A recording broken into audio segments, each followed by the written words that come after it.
अस्सलाम वालेकुम, hello and welcome to sports room. मैं हूं आपका मेजबान नजीबुल हसनैन और जैसे कि आप सब जानते हैं कि कल से पाकिस्तान और वेस्ट इंडीज के दरमियान टी20 सीरीज का आगाज हो रहा है और कप्तान सलमान अली आगा भी इसके लिए पूरी तरह से तैयार हैं। मेरे साथ स्टूडियो में मौजूद है स्पोर्ट्स कॉरेस्पॉन्डेंट शाहिद हाशमी साहब। शाहिद साहब अस्सलाम वालेकुम, वेलकम टू द शो। और इस सीरीज की एक्साइटमेंट बहुत ज़्यादा है क्योंकि बांग्लादेश से हारने के बाद हमें यहाँ जाने का ज़रा ज़्यादा वो हो रहा था कि यहाँ पता चलेगा हम किस तरह की प्लानिंग कर आए हैं, उन गलतियों से हमने कितना सीखा है। मोराल हमारा भी डाउन है तो सामने वाले का भी कोई अच्छा नहीं है क्योंकि पहली बार एक तो ऑस्ट्रेलिया से घर में शिकस्त, ऊपर से 5-0, तो उनको भी जो है वो अपनी गलतियों से सीखना है। हारने वाली टीमों की एंजॉयमेंट होगी इस सीरीज में जो हार के आई हैं 5-0। ऑस्ट्रेलिया ने तो बता दिया कि ऑस्ट्रेलिया का जो सिस्टम है वो इतना स्ट्रांग है, वो इतना मैच्योर करके प्लेयर्स को लाते हैं कि वो अगर Mitchell Starc, PAT Cummins, Josh Hazlewood, Travis head को नहीं भी खिलाते किसी टी20 सीरीज में तो उनकी बैकअप इतनी मजबूत होती है कि वो उसको कवर कर लेते हैं। इस डिस्कशन को आगे बढ़ाएंगे, फिलहाल हमें एक ब्रेकिंग न्यूज के लिए न्यूज स्टूडियो की तरफ बढ़ना है, हमारे साथ रहिए।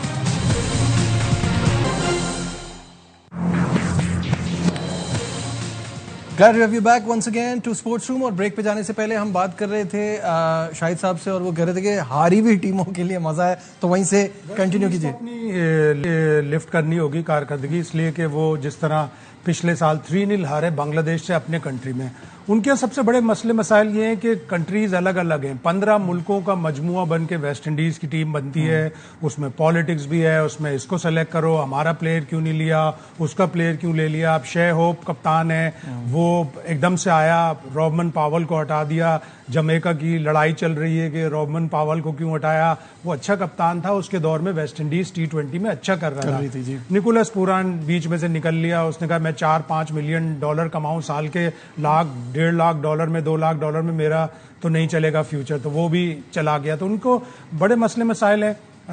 लेकिन उनकी टीम जिस तरह हारी है, 2-3 मैच तो बड़े क्लोज आकर हारे, उनकी बॉलिंग बड़ी जबरदस्त है। उनकी बॉलिंग हमेशा से अच्छा कर रही है और हमारी बैटिंग इतना अच्छा नहीं करती। अब हमारी बॉलिंग मजबूत हुई है कि शाहीन, हारिस, हसन अली तीनों वापस आ गए। अच्छा होता कि सलमान मिर्जा को भी रखते, 16 मेंबर ही रख लेते, कम से कम उसकी इनकरेजमेंट तो हो जाती। तो वेस्ट इंडीज पूरी फोर्स के साथ आएगी, वो ऑस्ट्रेलिया का तो मुकाबला नहीं कर सके, लेकिन अगर आप 5 मैचों का अहाता करें तो उन्होंने 5 मैचों में 53 छक्के मारे हैं। 53 छक्के मीन्स हर मैच में वो 10 छक्के मार रहे हैं, तो हमें वो रोकने होंगे छक्के और हमें लगाने भी होंगे। हाँ, लगाने भी होंगे। खैर हमारी बॉलिंग भी बेहतर है और मुझे उम्मीद है कि अब थोड़ा कॉम्बिनेशन बनेगा इस बॉलिंग के साथ। जो प्रॉब्लम है ना शाहिद साहब, वो हमारी बैटिंग का है और उसमें टेक्निक का मसला जो है वो एक बड़ा मसला है कि ज़रा सी कंडीशन टफ आती है तो मोहम्मद हारिस बिल्कुल एक्सपोज हो जाते हैं, ज़रा सी कंडीशन टफ आती है, पिच मुश्किल आती है तो हसन नवाज, उनको जीरो का एक बड़ा शौक है, या तो बड़ा स्कोर करते हैं या जीरो करते हैं, वो उनका एक मसला हो जाता है। मेन चीज जो पाकिस्तान की टीम मिस कर रही है और ये हसन को इसके ऊपर काम करना पड़ेगा, वो बोल भी रहे हैं, एडेप्टेबिलिटी। अगर आप एक ग्राउंड से दूसरे ग्राउंड पे और दूसरे मुल्क से तीसरे मुल्क में जाते हैं तो आपको अडेप्ट करना पड़ता है। जाहिर सी बात, बांग्लादेश जैसी कंडीशन नहीं होगी। लॉर्डर हिल का जो ग्राउंड है, यहाँ पे 200 भी 3 दफा बन चुका है, यहाँ पे रन्स भी बनते हैं, यहाँ पे विकेटें भी मिलती हैं, बाउंड्री भी शॉर्ट होगी, इतनी बड़ी बाउंड्री नहीं होगी, तो दोनों टीमों को एक तरह का एडवांटेज होगा। वेस्ट इंडीज जैसी ही पिचेस हैं, बांग्लादेश जैसी पिचेस नहीं है कि लो और स्लो होंगी, स्पिन भी होगी, बॉल बल्ले के ऊपर आएगा, आप अच्छा खेल लें, आप मैच जीत लें। बिल्कुल ऐसा ही है। अच्छा खेलने के लिए फिर बहुत सारे फैक्टर्स मैटर करते हैं, देखना पड़ेगा। मतलब ये नहीं कि हाँ इंटेंट शो करने का मतलब या एग्रेसिव क्रिकेट या मॉडर्न डे क्रिकेट खेलने का ये मतलब नहीं है कि आप 40 से ज्यादा बॉलें नहीं खेलेंगे, हमने बना लिया, कोई 10 से ज्यादा बॉल नहीं खेलेगा, कोई जाते ही मारना शुरू कर देंगे। एडेप्टेबिलिटी होनी चाहिए। अगर हिटें नहीं लग रही पिच पे तो आपको लंबी इनिंग्स खेलनी पड़ेगी। हाँ, अगर हिटें लग रही हैं तो फिर आप हिट लगाएं, लेकिन अगर हिटें नहीं लग रही तो आपको एडेप्ट करना पड़ेगा। आपके लिए ओपनर्स कौन है? मेरे हिसाब से Sahibzada Farhan and Fakhar Zaman. Saim now has to wait because बहुत मौके मिले और वो कुछ कर नहीं पा रहे थे। साइम अयूब का बस एक सिर्फ उनको यही वो लग रहा है, माइक हसन की जो अप्रोच है वो ये कि एक बंदा मुझे 3 काम करके दे दे। फील्डिंग तो करता ही है, फील्डिंग तो करना ही, उससे तो बचत है ही नहीं, बॉलिंग भी कर लेता है थोड़ी सी, वो बैटिंग भी कर लेता है।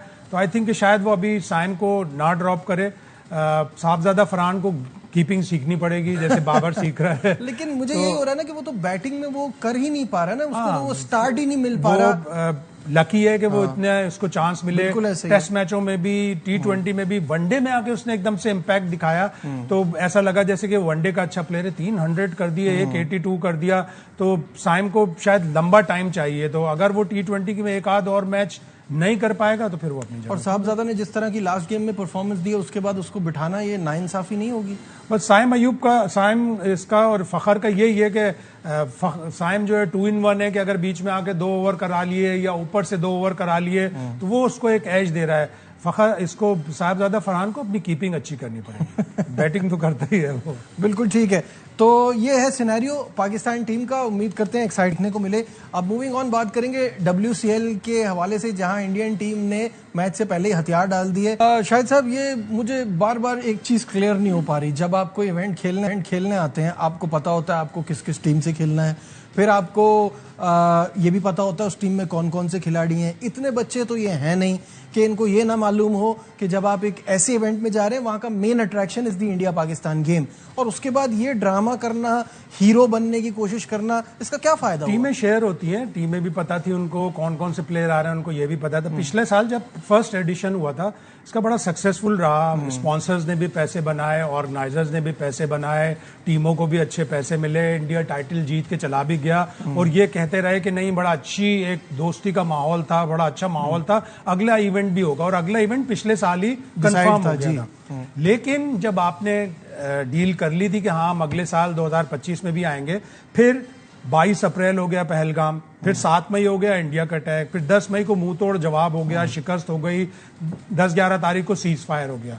ये तो तीनों इवेंट आपको पता थे ना। अगर आपने नहीं आना था, बॉयकॉट करना था, तो आप उस वक्त करते कि नहीं 22 अप्रैल हो गया, 7 मई 10 मई हो गया, सीज फायर हो गया, टेंशन बढ़ गई, तो हम तो एजबास्टन भी नहीं जा रहे। इन प्लेयरों की देशभक्ति जागी कब? एजबास्टन पहुंच के, नहीं हम तो देशभक्त हैं। इनके फैंस, इनका बोर्ड, इनकी गवर्नमेंट इन प्लेयरों से ये पूछे कि आप जब जा रहे थे तो आपको तो पता था पाकिस्तान इंडिया के ताल्लुकात खराब हैं, तो आप क्यों गए एजबास्टन? आप एजबास्टन जाने से पहले ही कह देते, टिकट फाड़ के फेंक देते कि नहीं हमें नहीं जाना, तो आपकी उस वक्त देशभक्ति कहां थी? तो ये अब उनके फैंस उनसे पूछे इन प्लेयरों से, बल्कि इन प्लेयरों को, इन लेजेंड्स को, जो लेजेंड है true in the sense. Harbhajan कोई छोटा प्लेयर था, युवराज क्या टॉप का प्लेयर था, इरफान पठान, सारे बड़े प्लेयर लेजेंड हैं। एक दो को छोड़ के एक दो थोड़े उन्होंने हल्के लिए थे प्लेयर, इसीलिए स्ट्रगल कर रहे थे। तो उनसे उनके फैंस ये पूछे, उनकी गवर्नमेंट ये पूछी, उनका BCCI ये पूछे कि जब आपको पता था ये सारे इवेंट हो गए तो आप इंग्लैंड गए ही क्यों?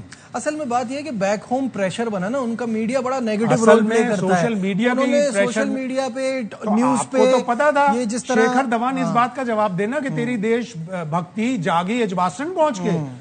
तुमको तो दिल्ली से या बॉम्बे से जहां से भी जा रहे थे वहां से ही मना कर देते कि नहीं हम नहीं जा रहे हैं, वहां शाहिद आफरीदी आ रहा है। ड्रामे हैं, और अगर इनकी आवाम ये बात मान रही है तो बड़ी बेवकूफी की बात है, क्योंकि सबके सामने है कि इन्होंने खुद अग्री किया और फिर यहाँ आके मुकर रहे हैं। तो इसका अब एक जो सर्कमस्टांसेस बनेंगे, एशिया कप कितना अफेक्ट होगा? क्योंकि अब उनके यहाँ एक बात चल रही है, उनका मीडिया ये कह रहा है कि क्या आपकी जो पेट्रियोटिज्म है, देशभक्ति, वो प्राइस टैग देख के जागती है? प्राइस टैग इतना वैल्यू नहीं रखता। 170 मिलियन 4 साल के लिए, एक साल में 40-45 मिलियन डॉलर इतना बड़ा अमाउंट नहीं है। इंडिया तो बहुत बड़े बड़े अमाउंट पे खेलता है और बड़े बड़े अमाउंट वो अफोर्ड कर सकता है, इतना बड़ा अमाउंट नहीं है। लेकिन हाँ, एशिया कप पर उस वक्त तक जब तक शुरू नहीं हो जाता, उस वक्त तक जब तक टीमें वहां नहीं पहुंच जाती, क्लाउड्स और डेंजर रहेगा उसके ऊपर।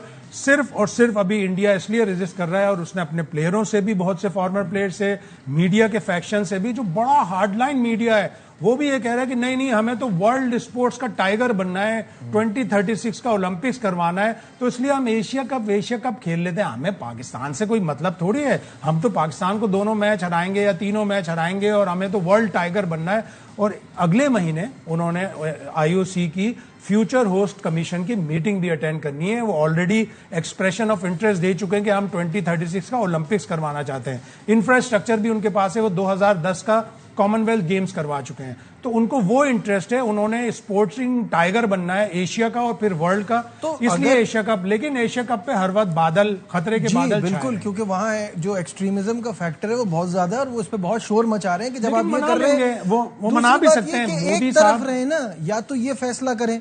मुझे तो पहले भी इस बात पे बहुत हंसी आती थी कि ये किस तरह की बात है कि हम बायलैटरल नहीं खेलेंगे, आईसीसी का इवेंट खेलेंगे।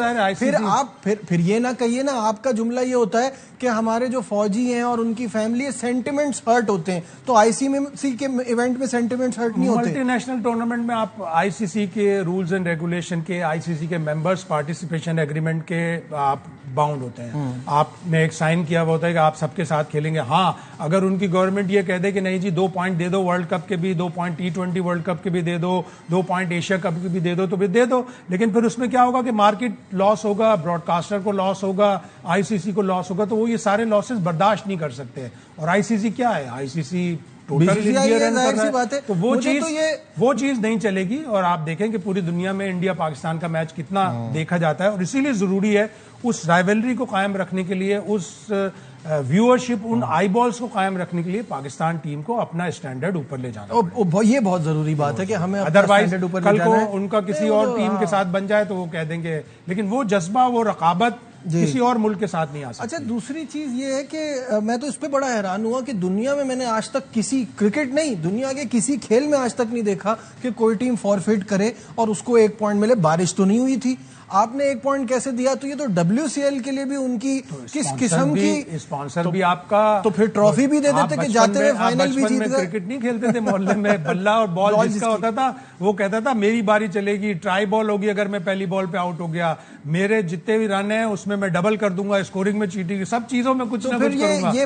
तो ये सारा वो नो रिजल्ट, तो ये तारीख का एक सबसे बड़ा लतीफा बन गया है कि एक टीम फॉरफिट कर रही है और उसको नो रिजल्ट। तो मुझे तो इस बात का हो रहा था कहीं वो ये ना बोले ये पाकिस्तान के साथ नहीं खेल रहे तो इनको फाइनल में भेज देते हैं, क्योंकि जो प्रेस रिलीज में इन्होंने लिखा है ना, कल आपने ही बताया था ब्रेकिंग में कि प्रेस रिलीज आ गई, उसमें लिखा है आउटस्टैंडिंग परफॉर्मेंस। एक मैच जीते हैं और वो भी जैसे जीते हैं वो सबके सामने है, और पाकिस्तान के ना खेलकर 1 पॉइंट की वजह से गए। आउटस्टैंडिंग वही ना कि बाहर खड़ा था कि किसी ने पूछा कि यार तुम बाहर क्यों खड़े हो, बोला नोबेल प्राइज जीतना है। बाहर खड़े होके उसने बोला उसको आउटस्टैंडिंग परफॉर्मेंस दिया जाता है, तो मैं इसीलिए बाहर खड़ा हूँ।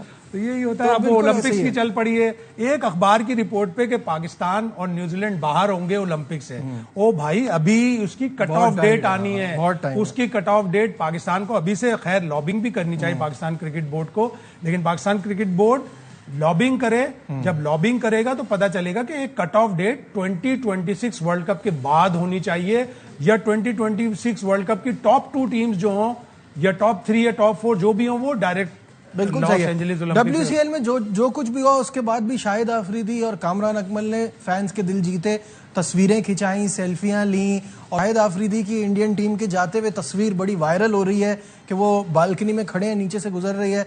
तो ये बड़ा कमाल मनाजिर थे कि पाकिस्तान हर चीज के लिए रेडी है।